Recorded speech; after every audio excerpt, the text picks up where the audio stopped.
একটা phone call আর ৩০ মিনিটে বিজেপির জয়ী প্রার্থীর প্রতিনিধি হাজির হবেন সাহায্যের জন্য। হাসপাতালে যে কোনো সমস্যায় নবনির্বাচিত বিধায়ককে ফোন করার নির্দেশ।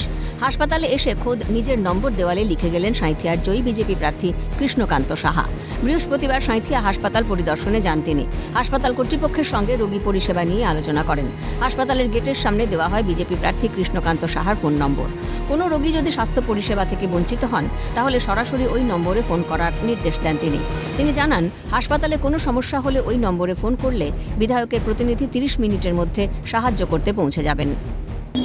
আমি নাম্বারও দিয়ে গেছি কেবলমাত্র রোগীদের জন্য, যে তাদের যদি কোনো সমস্যা হয়, চিকিৎসা সংক্রান্ত গাফিলতি, স্টাফদের ব্যবহার খারাপ, আমি সমস্ত ডাক্তার, নার্স এবং এইখানকার সবাইকে বলে গেছি যে আপনাদের কোনো সমস্যা হলে ওই দুটি নাম্বারে আপনারা দিবারাত্রি ফোন করবেন।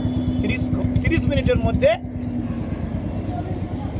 এমএলএর প্রতিনিধি এখানে পৌঁছে গেল। দীর্ঘ প্রচার শেষে এখন স্বস্তির নিঃশ্বাস সাঁইথিয়ার জয়ী বিজেপি প্রার্থী কৃষ্ণকান্ত সাহার। তবে জয়ের পরই এলাকার উন্নয়নে নজর প্রার্থী কৃষ্ণকান্ত সাহার। বিজেপির নবনির্বাচিত বিধায়কের কাজ দেখে খুশি এলাকার মানুষ। ভোলানাথ চক্রবর্তীর রিপোর্ট, ক্যালকাটা নিউজ।